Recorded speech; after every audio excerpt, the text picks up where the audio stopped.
Lihat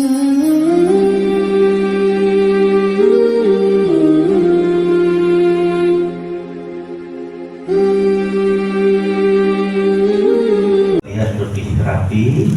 Yang di luar tolong pastikan bisa khusyuk dan kita akan segera mulai. Bismillahirrahmanirrahim. Assalamualaikum warahmatullahi wabarakatuh.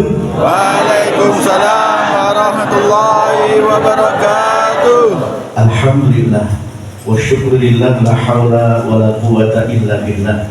Assalatu wassalamu ala rasulillah Muhammad wa ala alihi wa sahbihi wa mawala amma ba'd. Ikhwanul fiddin wa akhwatillah rahimakumullah. Wabil khusus para kiai, para alim ulama, para sepuh sesepuh dan sepuh, para ustaz dan ustazah, para haji dan hajah sekalian. Tak lupa masya Allah hadir tengah-tengah kita. Ini ada Pak Kiai Syamsul Ma'arif, mana tadi? Masya Allah, Ketua LBH Jawa Tengah yang istilah kesibukan hadir ke sini. Pak Kiai Saleh Mojokerto, ya Allah. Saya di Nusa Fikri sudah ke Mojokerto, cuma di sini ya, kita parani dengan malah ke sini ya. Juga yang kita banggakan tentunya di sini ada Bapak Camat Bati atau yang mewakili dan jajaran Forkom Pinjam ya, karena sekarang Muspika sudah ganti Forkom Pinjam ya. Masya Allah, Pak Kapolsek, Pak Dan Ramil, Sugeng juga yang kita banggakan tentunya Pak Lurah kita yang Lurah Abadi. Dia nanti saya kira ganti-ganti. Tapi saya curiga tadi gini, baca tulisan Ustaz Fikri, raiso-iso. Oh, sekarang kurang. Ini begitu baca Ustaz Cinta, kok cepat banget ya cinta. Pak Lurah, Sugeng semoga tetap sehat walafiat, dan umur dan menyelamat. Amin. Juga ini masya Allah Ketua Tanfidiyah Endo kita ya, Ranting Badi, Ketua Surya. Ustaz Dodi yang mana? Aduh, masya Allah luar biasa. Juga Ketua Surya Endo tentunya, juga keluarga besar Nahdlatul Ulama baik di tingkat Badi, kecamatan maupun tingkat kelurahan ya, Gendang dan juga Purbayan. Masya Allah Pak Maryadi situ, bentar pribadi ya. Pak Tri Maryadi, masya Allah sahabat saya masih lihat wajah, dan ini kayaknya banyak wajah-wajah yang saya masih kenal. Yang saya sekedar informasi, saya dulu sebelum nikah tinggal di Tiara Adi karena kuliah di UMS, mondok di Pondok Sobro. Nah terus masjid ini ketika pertama kali didirikan saya ngaji di sini. Jadi ini masih sawah semua, ibu-ibu kayaknya belum lahir semua. Terus yang mengharukan lagi, saya tuh dari Tiara Ardi setiap sore saya naik motor bawa orjen, bawa keyboard karena saya bisa ngibet. Saya ngelatih ibu-ibu rebana di kampung-kampung sana. Kemudian saya ajak tampil untuk pembukaan di pengajiannya Cak Nun di Yarsis. Jadi saya itu bukan orang lain. Neng kene iki kayak pulang kampung. Saya sempat ngontrak di Mbah Mantok yang Sumangkok. Saya sempat setahun di sana, masya Allah. Jadi ini kampung saya, alhamdulillah. Dan saya yang heran lagi adalah ini kenapa kok masih muda semua ya semuanya? Ibu-ibu ini 20 tahun kafe. Ada survei buktikan kalau ibu-ibu pakai jilbab, istiqomah pakai jilbab itu terlihat 20 tahun lebih muda. Saya pernah pas ceramah itu kok ono ibu-ibu saya mesam-mesem, nanti saya GR. Ayo banget kok mesam-mesem. Begitu saya cedain istri saya sendiri. Bapak sekalian, mohon maaf, kenalkan saya Restu Sugiarto. Kalau di TV saya dipanggil Ustadz Cinta. Saya yang mengasuh program Klinik Cinta Indosiar, Take Me Out Indosiar, Syiar Cinta Indosiar, Indahnya Cinta MNC TV, Taman Cinta, Majelis Cinta MNC Muslim Division, dan masih banyak lagi. Mengapa judul Kisah Cinta? Karena saya paling senang membantu menjodohkan yang masih jomblo-jomblo, termasuk rondolan duduk. Wonten rondo mungkin tak takut kok ngukur rondo kabeh coba.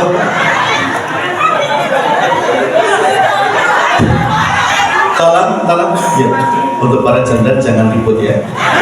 Kalau untuk duda, janda, jomblo jangan pulang dulu, kita nikahkan langsung malam.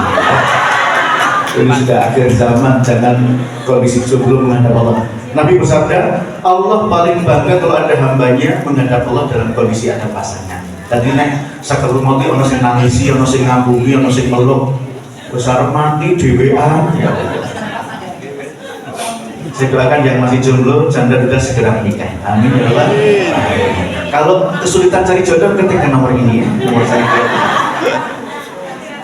Ceritanya singkat aja karena saya pikir sudah hadir teman-teman. Dan singkatnya 7 tahun yang lalu, berapa tahun yang lalu?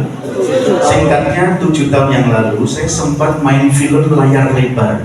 Tayangnya di bioskop-bioskop se-Indonesia, judulnya Surga Menanti, ada di YouTube. Saya main film bersama almarhum Syekh Ali Jabir. Film itu tentang Al-Quran dan saya jadi guru tahfidz di dalamnya. Ternyata setelah main film bersama Syekh Ali Jabir, karena beliau sudah wafat duluan, dipanggil oleh Allah, saya ditakdirkan membersamai adik-adik beliau keliling Indonesia untuk safari dakwah. Sudah 4 tahun lebih saya keliling membersamai adik-adiknya Syekh Ali Jabir untuk meneruskan perjuangan Syekh Ali Jabir mencetak 1 juta penghafal Al-Quran. Habis ini tanggal 8 besok siang saya sudah terbang ke Medan, Sumatera Utara, safari dakwah bareng Syekh Husain Jabir. Itu putra yang ke-7. Syekh Ali Jabir nomor 1, saya Husain Jabir yang mencuri program Hafidz Indonesia SCTI itu nomor 7. Sebelum ke Solo Raya, saya kemarin 6 hari safari dakwah di Lombok bareng adiknya Syekh Ali Jabir, adik yang ke-10, namanya Syekh Anas Jabir. Itu putra yang ke-11 berarti. Sebelum itu kita sempat ke Balikpapan, Lombok bersama adik yang paling kecil, namanya Syekh Abdullah Jabir. Satu ibu melahirkan 12 anak, semuanya ahli Quran. Masya Allah.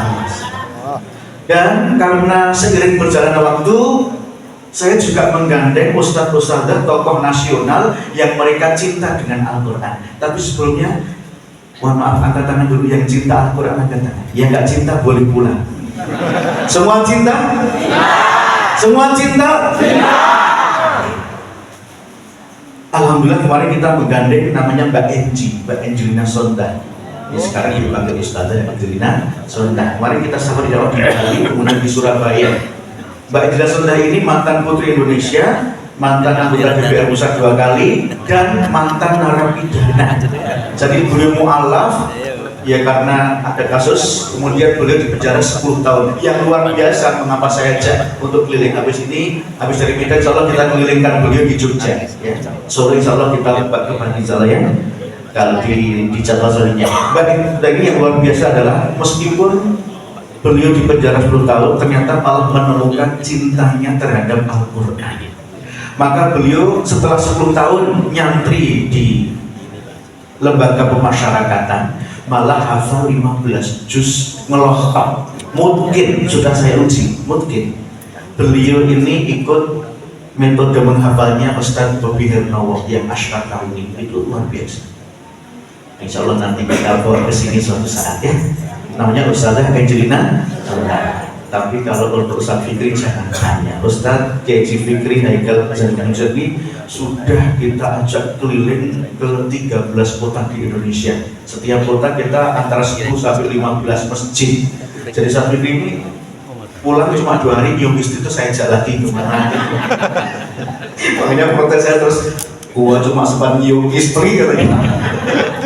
Kalau saya ajak 5 hari, wah ranggo bojo umat gasku dari ini. Tapi luar biasa, beliau luar biasa. Kita ajak keliling dari mulai Banyuwangi, Bandung, Bekasi, Tangerang, Solo, Jogja, Wonogiri, Gunung Kidul, Bandung, kemudian kemarin Palu, Lombok. Sekarang di sini, insya Allah nanti pertengahan bulan kita ke Bandung lagi. Intinya apa? Beliau ini masya Allah nggak beda dengan abah beliau.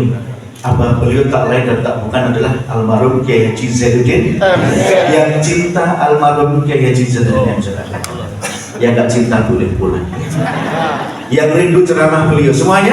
Alhamdulillah malam ini kita bawakan fotokopinya karena wajahnya mirip, suaranya mirip, lucunya nggak kalah dengan bapak. Tapi ciri khas ceramah beliau arep posok gawe awake dhewe kepingkel-pingkel, tetapi beliau rindu kita semuanya segera perbaiki diri, segera tobat, jangan ditunda-tunda agar mendapat ridha Allah Subhanahu wa Ta'ala. Sudah siap semua menyimak tausiah beliau? Malam ini saya nggak akan ceramah tentang cinta, jodoh maupun pernikahan. Nanti yang punya masalah cinta, jodoh, pernikahan langsung ketik ke nomor ini, kelihatan ya. Nanti follow Instagram saya saja @restu_sugiarto, DM curhat gratis ya. Sekarang kita akan simak tausiah beliau. Permintaan saya satu sebelum beliau tausiah, tolong bisa senyum semua dulu. Senyum semua dulu. Penabuh senyum dulu. Ojo meremut. Orang yang senyum sekali sehari insya Allah masih hidup. Orang yang senyum 10 kali sehari sehat. Orang yang senyum 100 kali sehari seperti olahraga mendayung 10 menit. Tapi yang senyum-senyum 7.000 kali per hari perlu kita periksa. Sehat semuanya? Semangat semuanya? Ya, kita akan langsung ikuti tausiah dari Ustadz K.J. Fikri ZMZ. Mulai jangan kemana-mana, ikuti yang satu ini. Sallallahu Nabi Muhammad.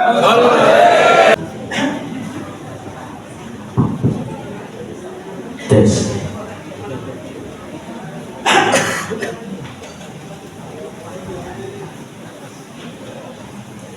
Assalamualaikum warahmatullahi wabarakatuh.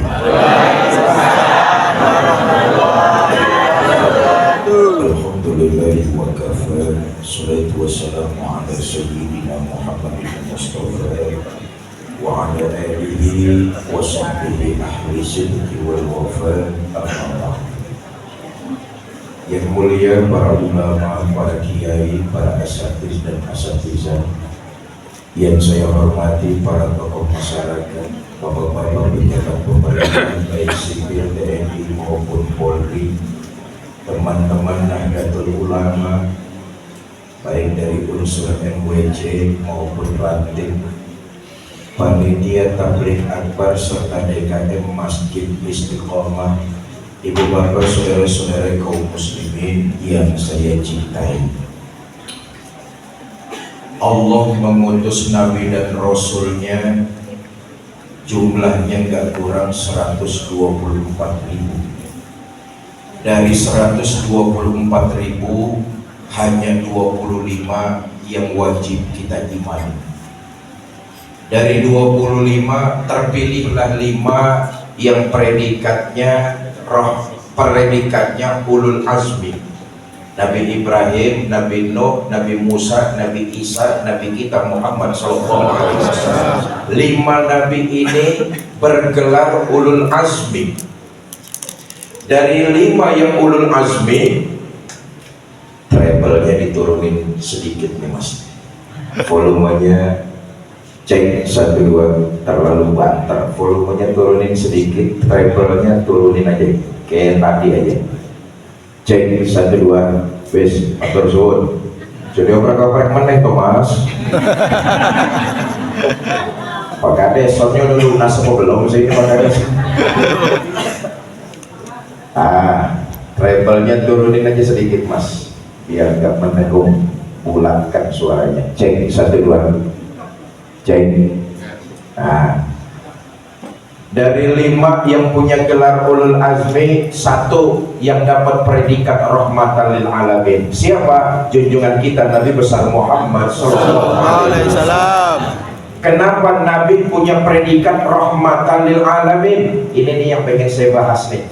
Mudah-mudahan malam ini pidato saya di Masjid Istiqomah selesai dalam waktu 5 menit. Kurang. Pidato di Purbayan sampai jam berapa? Rolas sampai yang nggak bayar kok nawar sampai. Saudara, termaktub jelas di dalam Al-Quran, Allah menegaskan, wa ma kana Allahu yu'azibahum wa anta fihim. Nih dalil kita nih membaca maulid. Nih dalil kita nih mendawamkan ratibul hadar. Inilah dalil kita membaca barzanji. Wa ma kana Allahu yu'azibahum wa anta fihim. Allah enggak akan turunkan azab selama Nabi Muhammad masih hidup di tengah-tengah umat. Ayo lihat sejarah. Berbeda dengan nabi-nabi terdahulu. Nabi Yahya diutus menyampaikan agama, umatnya menolak. Disambar dengan suara halilintar, modal. Sejarah mencatat itu. Betul apa tidak? Nabi Musa diutus menyampaikan risalah tauhid, umatnya menolak, sebagian ditenggelamkan di Laut Merah, sebagian lagi dikutuk jadi monyet. Bu, ibu tahu monyet? Tahu. Ya tahunya jangan ngeliatin saya.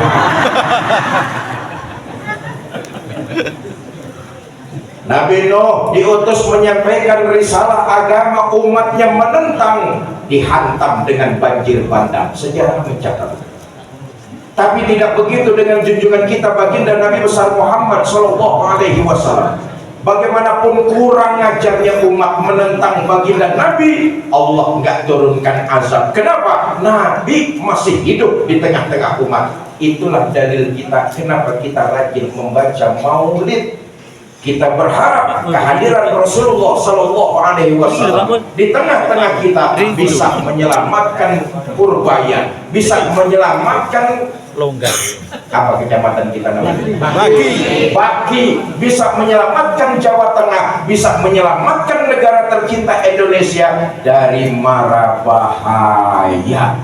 Itu sebabnya kita gemar dan rajin membaca sholawat kepada beliau, baginda kita Nabi besar Muhammad SAW. Saudara, beruntung kita nih umat. Allah takdirkan lahir jadi pengikut Nabi Muhammad SAW.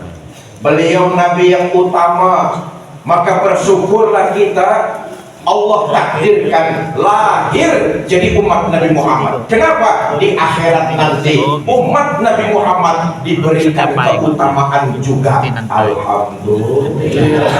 Ini enaknya umat Nabi Muhammad. Bahkan nabi-nabi sebelumnya mereka ingin sekali menjadi umat Kanjeng Nabi. Kenapa? Melihat keutamaannya sampai umat beliau diberikan keutamaan oleh Allah. Kata Allah dalam hadis qudsi, "Inni haramtul jannata ala sairil umam hatta tadkhulaha ummatuka." Surga belum dibukakan pintunya sebelum umatnya Kanjeng Nabi Muhammad masuk lebih dulu ke dalamnya. Alhamdulillah. Nanti yang hadir di sini di akhirat akan dibangkitkan lebih dulu. Dihisab lebih dulu. Lewat Siratal Mustaqim lebih dulu. Masuk surga lebih dulu. Kalau toh mampir ke neraka juga lebih. Ayo amin kan bro.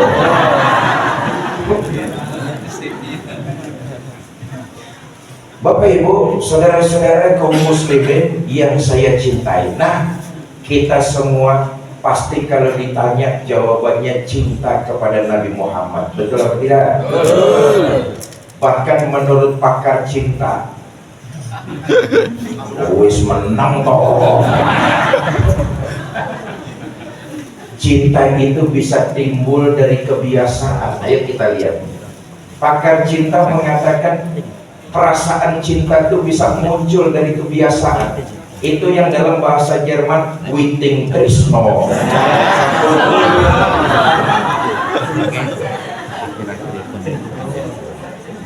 Ayo kita lihat. Cinta itu bisa tumbuh pertama kalau sering ketemu. Betul atau tidak? Seringnya bertemu maka akan muncullah benih-benih cinta di dalam hati manusia. Yang kedua, cinta bisa timbul kalau sering bercakap-cakap. Dari ngobrol maka bisa muncul benih-benih cinta.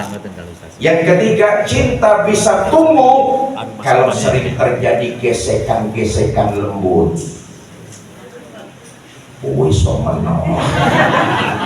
Nah, sekarang kita lihat.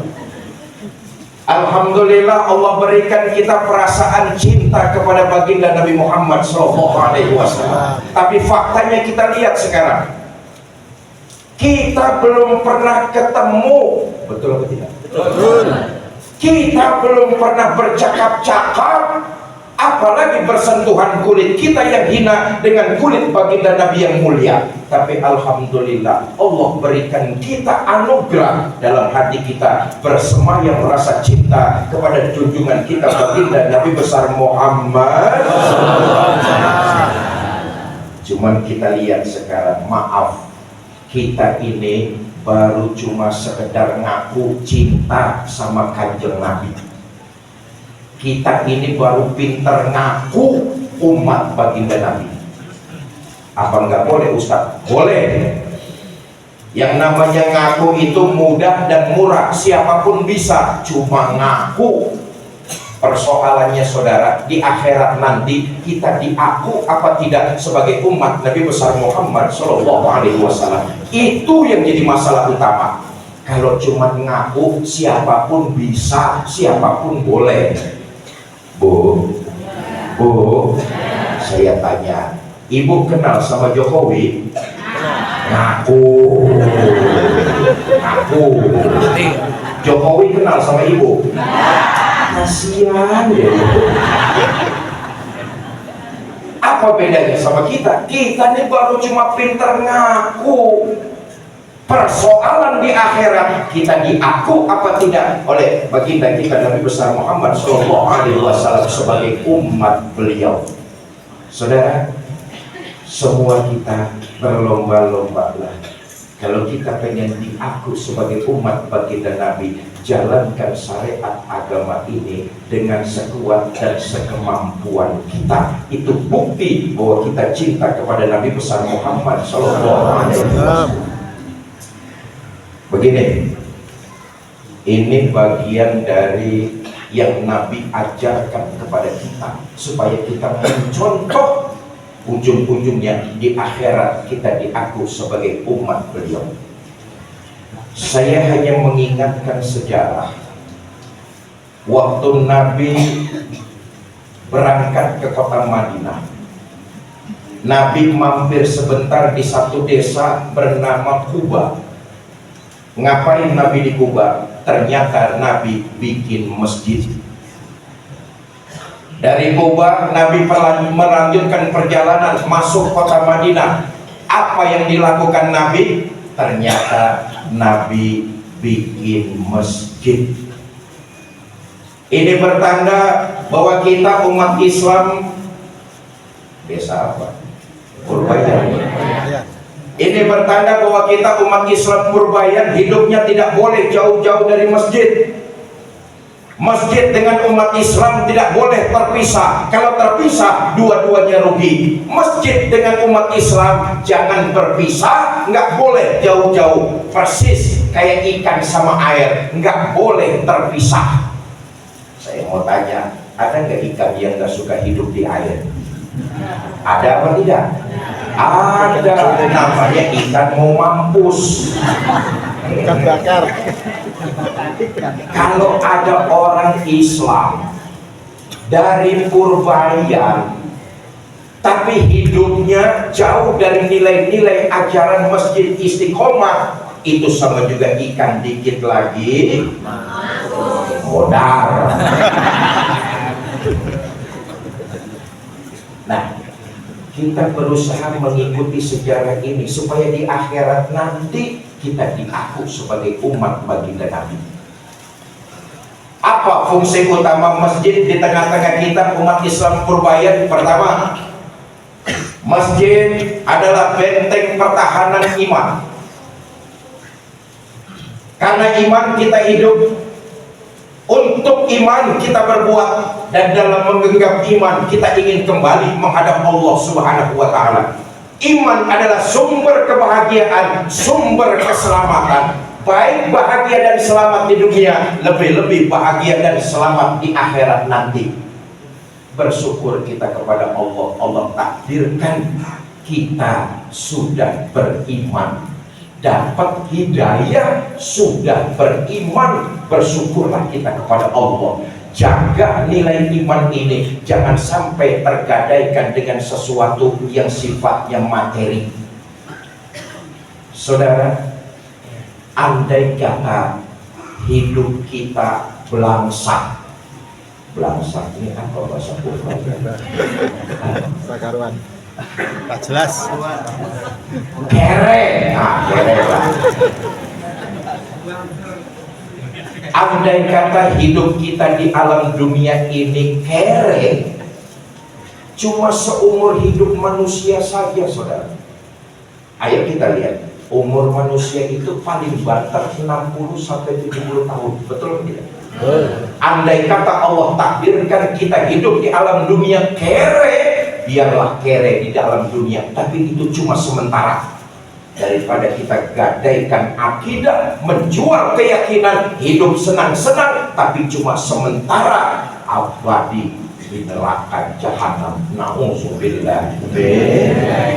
Jangan sampai tukar keyakinan kita dengan sesuatu yang sifatnya materi, senang sesaat, tapi sengsara selama-lamanya di alam akhirat.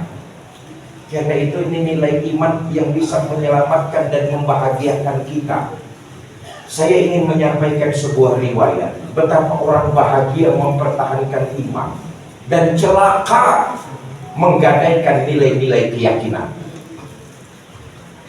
Dahulu di zaman Umar bin Abdul Aziz jadi khalifah, dalam salah satu pertempuran tentara Islam kalah perang. Karena kalah, banyak tentara Islam yang jadi tawanan perang. Di antara tawanan itu ada 3 orang ofisir setingkat komandan yang ikut jadi tawanan perang. Raja kafir musyawarah dengan penasehat. Penasehat, di tentara Islam yang enak kita apakan? Kita bunuh saja biar urusannya selesai. Kata penasehat, nanti dulu Tuan Raja, kita bujuk rayu aja dulu mereka. Kasih harta yang tinggi, jabatan, kasih harta yang banyak, jabatan yang tinggi, pangkat yang luas. Kita iming-imingi dia dengan materi, lalu suruh tinggalkan agamanya, pindah masuk ke dalam agama kita. Wah, rencana kamu bagus juga, tapi bagaimana caranya? Gampang Tuan Raja, adili tentara Islam di pengadilan terbuka. Kalau disaksikan orang banyak, kita harapkan mentalnya jatuh. Dia mau menjual imannya, menjual agamanya, pindah masuk ke dalam agama kita. Kata Raja, baik, besok kita bikin pengadilan terbuka. Saudara, besok yang terjadi betul dilaksanakan oleh Raja kafir. Raja membuat pengadilan di lapangan terbuka, disaksikan orang banyak. Yang diadili nggak tanggung-tanggung, 3 orang ofisir setingkat komandan. Pengadilnya juga nggak tanggung-tanggung, raja sendiri yang mimpin sidang tersebut. Dipanggil 3 orang ofisir ini. Ofisir pertama, saya Tuan Raja. Kamu sudah tahu sekarang kamu siapa? Tahu Tuan Raja. Sekarang saya tawanan perang. Soal tawanan gampang diatur. Diatur bagaimana Tuan Raja? Begini, kamu mau nggak meninggalkan pemimpinmu Umar bin Abdul Aziz, mengkhianati negaramu, menjual agamamu, agama Islam, masuk ke dalam agama saya kasih harta yang banyak, jabatan tinggi, pangkat yang luas. Bagaimana ofisir pertama? Tuan Raja, jangan dikira saya ini berjuang mencari tanda jasa. Saya berjuang li'ilahi kalimatillah, mencari keridhaan Allah. Tuan Raja boleh beli badan saya, tapi jangan mimpi menguasai keyakinan saya. Lebih baik saya mati berkalang tanah daripada hidup bercermin bangkai. Lebih baik saya hidup miskin mempertahankan iman daripada hidup mewah menjual akidah. Sampai kapanpun iman gak akan keluar dari dalam dada saya. Baik, opsi pertama, kamu saya bunuh. Silakan Tuan Raja. Dipentang opsi pertama ini, dipancung, putus batang lehernya itu, terpisah kepala sama badan. Jatuh kepala itu ke bawah, gelinding, muter kayak orang tawaf sambil ngaji. Sudah terputus batang leher, jatuh kepala itu ke bawah, gelinding, muter kayak orang tawaf sambil ngaji. Raja kafir bingung, minggir, ada endas berundung ngaji. Ayatnya yang dibaca, wujuhu yawma idzin nadhirah ila rabbiha nazira. Pada hari itu wajahnya berseri-seri. Kepada Allah jugalah mereka semua akan kembali. Di penghujung ayat, mata terpejam rapat, bibir tersenyum, mati syahid menghadap Allah. Panggil opsi kedua. Opsi kedua, saya Tuan Raja. Sudah lihat teman kamu? Sudah Tuan Raja. Kamu bagaimana? Mau hidup atau mau mati? Kalau mau hidup saya kasih harta yang banyak, jabatan tinggi, pangkat yang luas. Asal kamu mau meninggalkan Islam agamamu, pindah masuk ke dalam agama saya. Bagaimana opsi kedua? Sudah Tuan Raja. Sudah apanya? Ojo keakehan cocok. Loh, maksud sampean? Tuan Raja, sudahlah, nggak usah banyak ngomong. Saya udah nggak sabar ingin nyusul teman saya yang pertama tadi. Oh, opsi kedua orang Purbaya. Amin. Sudahlah Tuan Raja, nggak usah banyak bicara lagi. Saya nggak sabar nyusul teman saya yang pertama. Saya nggak sanggup bagaimana membayangkan teman saya sudah disambut dengan para malaikat dan bidadari. Sudah Tuan Raja, potong saja leher saya. Potong. Tentang opsi kedua. Putus batang leher, terpisah kepala sama badan, jatuh kepala itu ke bawah, gelinding muter kayak orang tawaf sambil ngaji. Ya ayyatuhan nafsul mutmainnah, irji'i ila rabbiki radiyatan mardiyah. Wahai jiwa yang tenang, kembalilah engkau kepada Tuhanmu dengan ridho dan diridhoi. Masuklah ke dalam golonganku, masuklah ke dalam surga. Di penghujung ayat, mata terpejam rapat, bibir tersenyum, mati syahid lagi menghadap Allah. Panggil opsi ketiga. Opsi ketiga, saya Tuan Raja. Sudah lihat teman kamu? Sudah Tuan Raja. Kamu pilih? Saya mau urip Tuan Raja. Ah, bagus.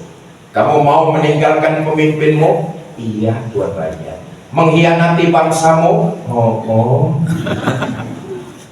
Pindah dari agama Islam memeluk agama saya? Iya, saya pindah agama. Yang penting saya hidup. Bagus. Kalau begitu kamu tunggu sebentar ya. Saya mau musyawarah dulu dengan penasehat. Sidang diskor, raja musyawarah sama penasehat. Penasehat, ini kelihatannya opsi ketiga, opsi bagus nih. Dia mau meninggalkan pemimpinnya, dia khianati bangsanya, bahkan dia jual agama yang cuma satu-satunya. Ini yang enak opsi kedua nih. Nanti kita angkat jadi pejabat mana? Kata penasehat, Tuan Raja, soal jabatan itu urusan Tuan Raja lah. Kalau menurut saya aneh Tuan Raja. Aneh. Demi harta, pangkat, dan jabatan, dia tega meninggalkan pemimpinnya. Dia khianati bangsanya, bahkan dia jual agama yang cuma satu-satunya. Menurut saya Tuan Raja, ini opsi ketiga, orang bejat. Masa orang bejat diangkat jadi pejabat? Rusak rakyat. Jadi menurut kamu pateni lain?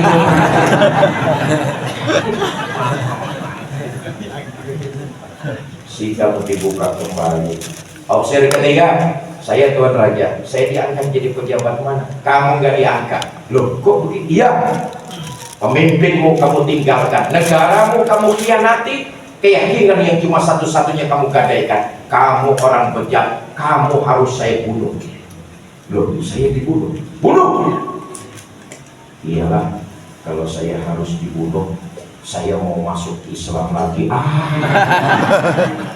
Terserah mau masuk Islam lagi apa tidak, pokoknya sampean tak bunuh. Saya mau masuk Islam lagi. Tunggu sebentar Tuan Raja. Apa yang terjadi? Opsi ketiga ini mengucap kalimat tasawuf tapi macet di tengah-tengah tenggorokannya. Ini bukti orang yang mempermainkan nilai-nilai keyakinan.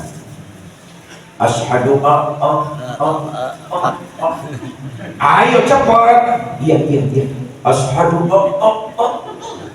sampai pedang algojo itu keburu nempel di batang leher. Putus leher itu. Terpisah kepala sama badan, jatuh kepala itu ke bawah, gelinding, muter lagi kayak orang tawaf sambil ngaji, karena dulu dia pernah jadi orang Islam.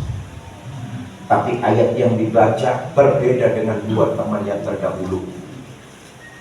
Afaman haqqat alaihi kalimatul azab afa anta tunkisu man finnar. Apakah orang-orang yang memang sudah mendapat vonis azab dari Allah, bisakah kalian selamatkan? Bertahun-tahun berjuang li'ila'i kalimatillah di bawah panji-panji Rasulullah, tapi di akhir hayat tergoda oleh harta pangkat dan jabatan, menjual keyakinan, datang ajal menjemput, mati dalam kondisi su'ul khatimah. Na'udzubillah min.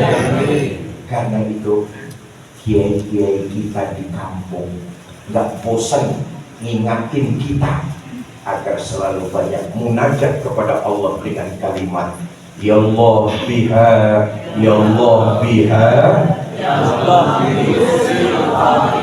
Di akhir itulah penilaian kita di sisi Allah Subhanahu wa ta'ala. Masjid tempat kita meningkatkan kualitas iman. Satu dulu ya. Belum, baru 5 menit. Iya, saya cuma melihat jam. Ini Purbayan lagi musim kering ya? Iya. Menjual.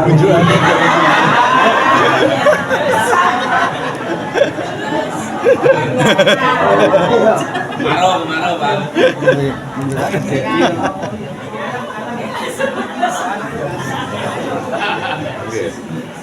Sampean nyengir aja tenggorokan kering bagaimana dulu.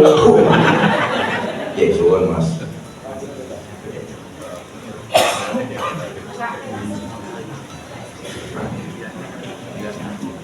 Bapak Ibu saudara-saudara, nah masjid tempat kita meningkatkan kualitas iman. Ayo kita tunjukkan, karena kita pengen diampun di akhirat nanti sebagai umat baginda Nabi. Jaga kemudian iman, tingkatkan kualitasnya. Dengan apa? Memakmurkan masjid kita. Memakmurkan masjid kita, Masjid Al Istiqomah ini. Dengan apa? Yang wajib sajalah salat 5 waktu.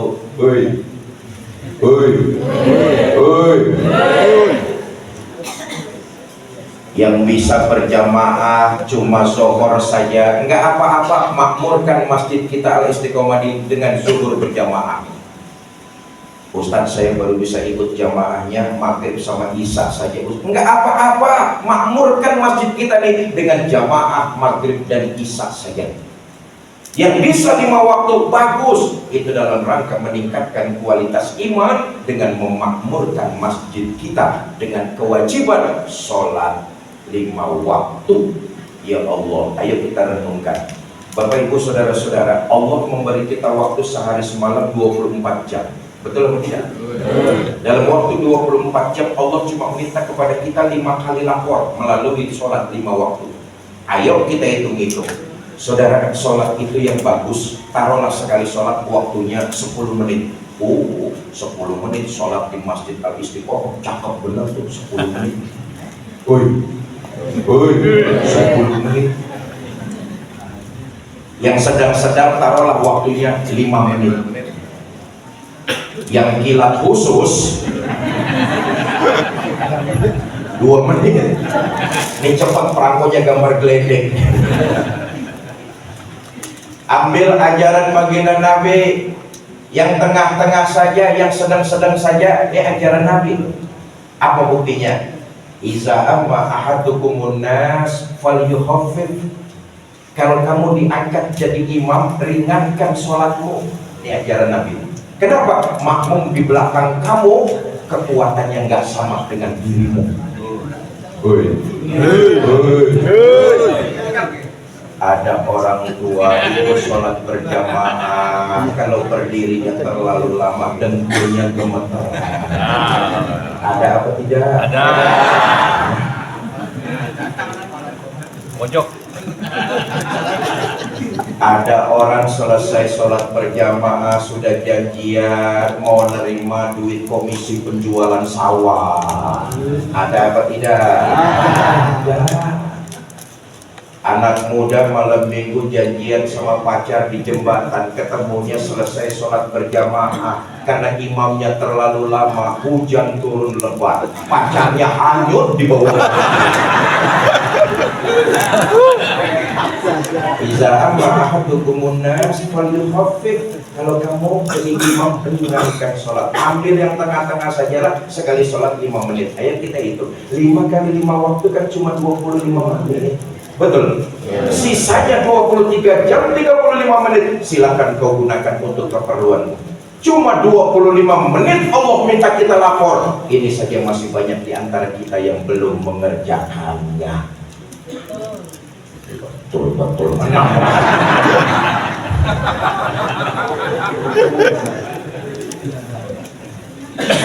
Saudara, sholat itu bukan cuma sekedar pelaksanaan bentuk sebuah kewajiban, tapi jadikan sarana untuk perbaikan. Nah ini penting nih, saya ulangi ya. Sholat yang kita kerjakan jangan cuma dijadikan penunaian bentuk kewajiban, tapi jadikan sarana untuk perbaikan. Karena memang bukan cuma hablum minallah, tapi juga hablum minannas. Ayo lihat faktanya. Masih banyak di antara kita yang dalam mengerjakan sholat cuma sekedar menggugurkan kewajiban. Sejauh mana dampak sholat dengan hubungan sosial, kita malas koreksi, kita malas introspeksi. Akibatnya kita tidak mampu berubah jadi manusia yang lebih baik lagi. Sholatnya rajin, tapi ngomongin tetangga jalan terus. Bukan di desa Purbaya,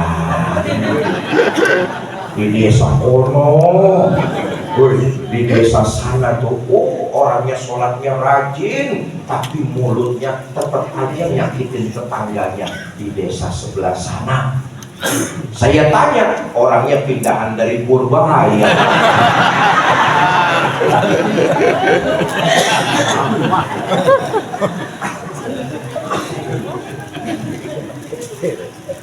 Faktanya kan seperti itu. Masih banyak di antara kita yang dalam mengerjakan ibadah cuma sekedar menggugurkan kewajiban, tapi kita tidak jadikan media untuk perbaikan.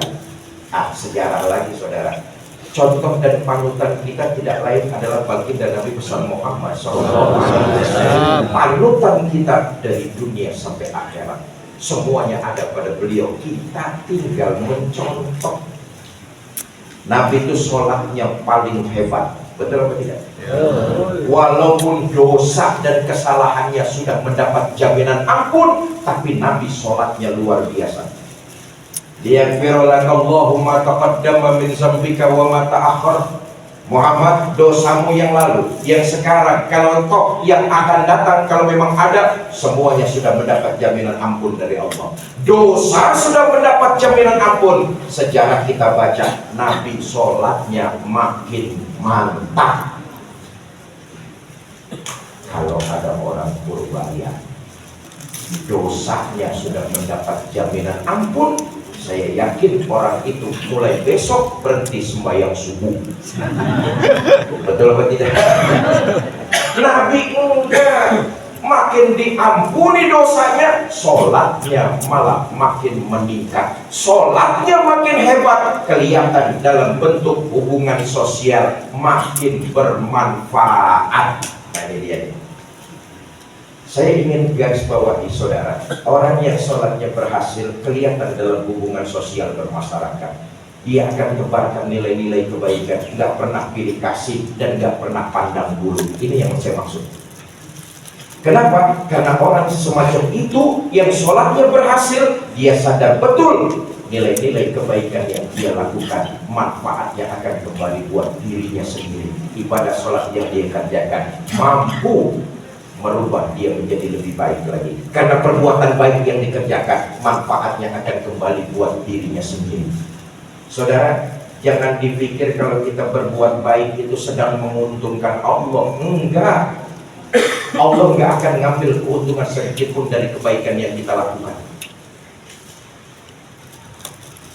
Sesolo raya orang enggak ada yang sholat, Allah enggak bakalan berhenti jadi Tuhan. Betul atau tidak? Se-Jawa Tengah orang gak ada yang sedekah, Allah nggak bakalan bangkrut jadi Tuhan.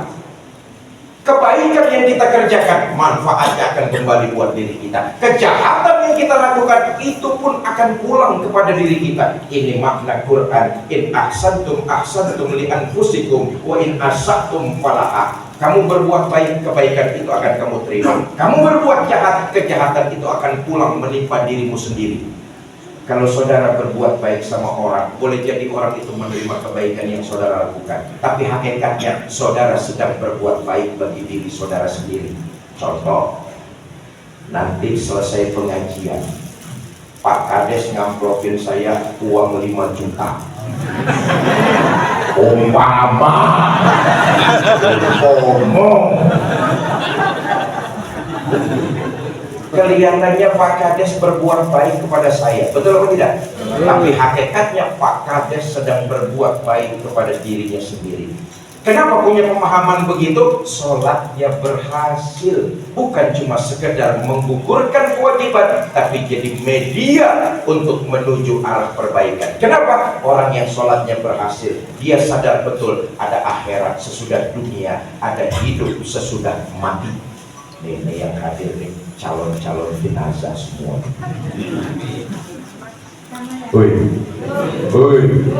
Ada orang Purbayan yang hidup terus-terusan. Ibu-ibu sebelah kanan saya ini pasti bakal mati apa tidak? Mati. Saudara, calon bupati belum tentu jadi bupati. Calon mati pasti. Calon gubernur belum tentu jadi gubernur. Calon mati pasti. Bapak-bapak yang sebelah kiri saya bakal mati atau tidak? Mati. Ketua panitia bakal mati atau tidak? Mati. Kades bakal mati atau tidak? Mati. Saya yang lagi duduk di sini bakal mati atau tidak? Mati.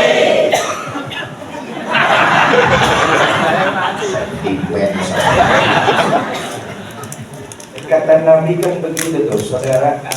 Nabi sudah mengingatkan nanti ketika jasad kita digotong orang ke kuburan, ya Allah, hari itu akan terjadi. Setiap kita nggak akan bisa menghindari. Ketika Allah putuskan hari itu ajal sudah tiba, direngutlah nyawa kita oleh malaikat maut, terbujur kakulah kita. Hari itu pasti akan terjadi, menimpa setiap kita. Setelah roh kita dicabut oleh malaikat maut, terbujurlah kita kaku. Mulai ditangisi keluarga, datang famili, handai tolan kerabat, mengurusi jasad kita, dimandikan, dikafani, disolatkan, dinaikkan ke atas kendaraan yang paling senang, namanya keranda jenazah. Siapa yang naik pasti mati. Belum pernah ada yang gagal. Hari itu diusunglah jasad kita oleh orang ke kuburan. Yang antar kita cuma 3, ahluhu wa maluhu wa amaluhu, keluarga, harta, dan perbuatan kita. Yang baik dan yang buruk itu nganterin kita ke kuburan. Tapi sayang yang 2 pulang. Siapa yang pulang? Ahluhu wa maluhu, keluarga dan harta pulang. Harta yang kita cari siang malam pagi sore, rumah megah, mobil mewah, ratusan hektar sawah, uang berlimpah di bank maupun di rumah, kita tinggalkan. Boleh jadi itu hanya akan jadi rebutan ahli waris kita saja. Keluarga, nyatalah hari itu nggak akan seorang pun mau nemenin kita di dalam kubur. Pak,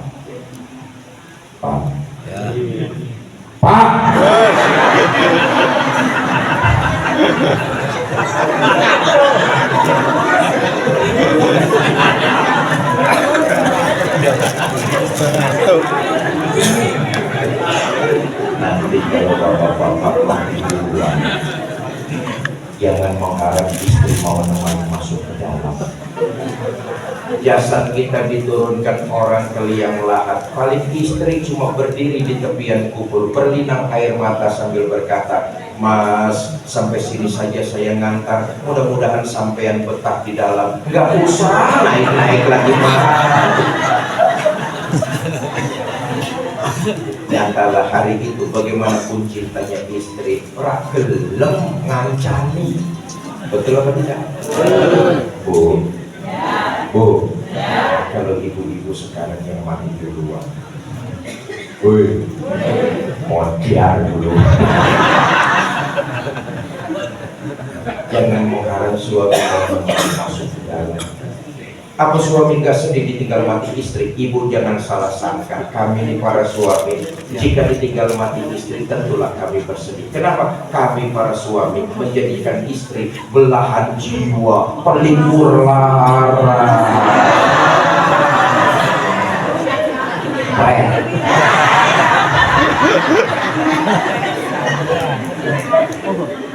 Apa suami nggak nangis ditinggal mati istri? Ibu jangan salah sangka, kami ini para suami kalau ditinggal mati istri bercucuran air mata. Mata yang kanan, mata yang kiri nyari mana gantinya. Nyatalah sudah hari itu yang menemani kita adalah amalan perbuatan yang baik dan yang buruk. Maka orang yang sholatnya berhasil, ibadahnya berhasil, dia dalam kehidupan sosial bermasyarakat menjadi manusia yang bermanfaat. Contoh kita Nabi besar Muhammad SAW. Di sudut kota Madinah ada Yahudi tua buta.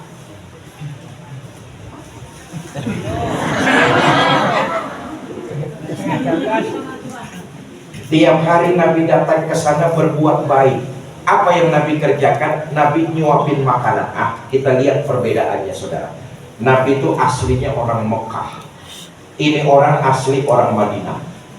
Nabi itu pemimpinnya orang-orang beriman. Sementara ini orang Yahudi kelontokan. Kampungnya nggak sama, kelahirannya berbeda, agamanya pun berlainan. Tapi Nabi datang ke sana berbuat baik. Ini ibadahnya luar biasa. Maka kelihatan tercermin dalam kehidupan sehari-hari. Lagi enak-enaknya disuapin makanan sama kanjeng Nabi. Ini Yahudi karena dia buta, hanya mengandalkan pendengaran. Dia dengar di depannya ada orang lewat, berdiri lalu pidato. Mas, yang barusan lewat, hati-hati kalau ketemu Muhammad. Jangan dipercaya omongannya, Muhammad tukang bohong. Padahal yang lagi nyuapin dia junjungan kita baginda Nabi besar Muhammad SAW. Berhentikan Nabi berbuat baik? Enggak. Merah wajah Nabi? Enggak. Nabi terus nyuapin dengan penuh kelembutan. Enggak cukup sekali, besok Nabi datang lagi, nyuapin lagi. Sedang enak-enaknya disuapin, Yahudi ini dengar di depannya ada orang lewat, berdiri pidato lagi. Mas, yang barusan lewat, hati-hati kalau ketemu Muhammad. Jangan dipercaya omongannya, Muhammad tukang sihir. Nabi enggak ngaruh, terus nyuapin dengan penuh memuliakan. Allahumma sholli wa sallim wa barik. Saya tanya, kira-kira orang Purbayan masih mau nyuapin nggak kalau yang sudah suapin? Suapin aja terus, tapi makanannya campurin racun ini. Orang yang ibadahnya berhasil, hubungan sosial kemasyarakatannya kelihatan. Dia jadi orang yang bermanfaat, tebarkan nilai-nilai kebaikan. Nah sekarang kita lihat lagi, maaf ya. Kita ini kalau mau berbuat baik sering pilih-pilih dan pandang bulu. Padahal kalau berbuat baik sering pandang bulu, yang enak yang banyak bulunya. Siapa? Ketek. Betul. Kita ini kalau mau berbuat baik sering pilih kasih. Ngapain saya bantuin kamu? Kamu bukan keluarga saya. Ngapain saya tolongin kamu? Kamu kemarin gak nyoblos saya. Padahal orang yang ibadahnya berhasil, dia menyadari dan memahami ada hidup sesudah mati, ada akhirat sesudah dunia. Perbuatan yang ia lakukan kembalinya kan kepada dirinya sendiri. Ayo, ibadah jangan cuma sekedar menggugurkan kewajiban. Hablum minallah harus terjalin.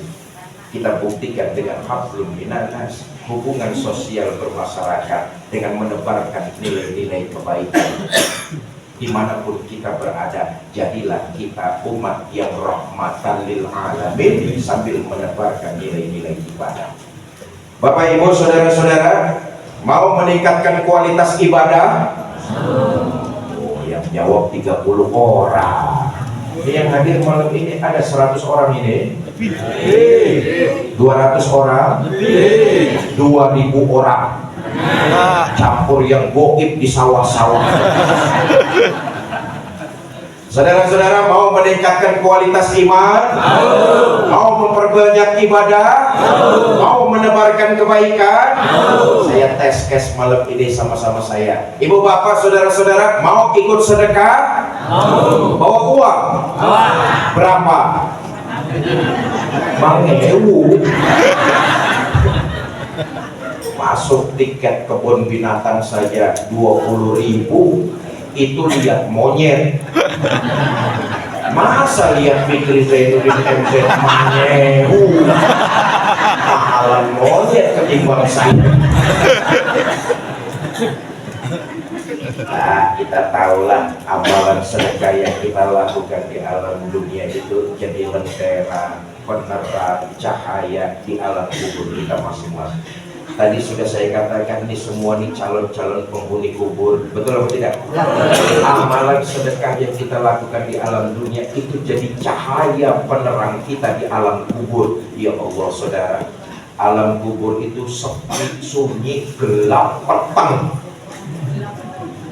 Sedekah yang kita lakukan jadi cahaya, lentera, penerang kita di alam kubur. Ustaz, saya sedekah 1 juta Ustaz, cahayanya terang, lampu neon. Ustaz, saya sedekah 100.000 Ustaz, Pak Roma.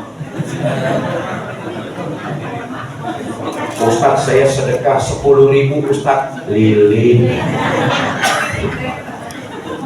Ustaz, saya mangewu Ustaz, pentol korek.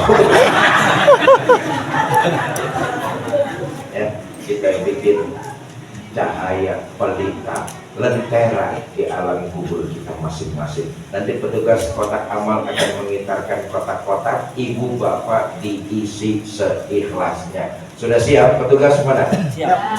Dimulai dari saya dulu sini, saya bawa uang apa? Mangewu. Allahumma salli ala sayyidina Muhammadin tibil qulubi wa dawaiha wa afiyati abdani wa shifaiha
Kotaknya sampai mana kita cek dulu ya.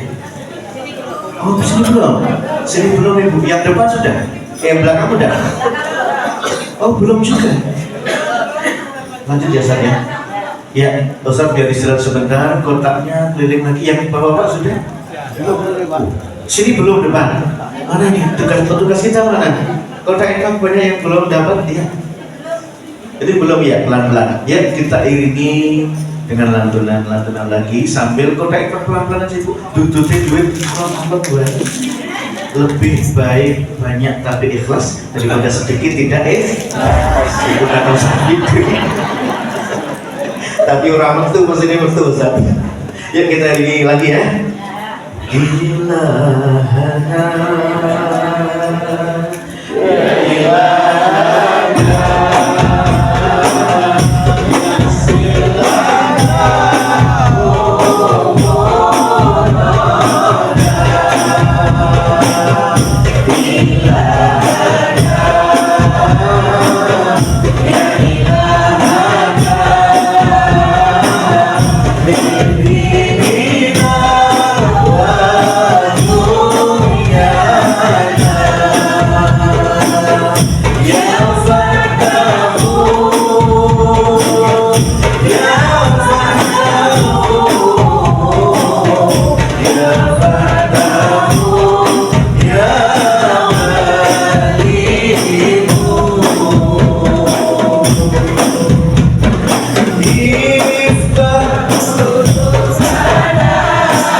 Demikian tadi pengajian bersama Kiai Haji Ustadz Fikri Haikal Zainuddin MZ. Semoga bermanfaat. Jangan lupa like and share.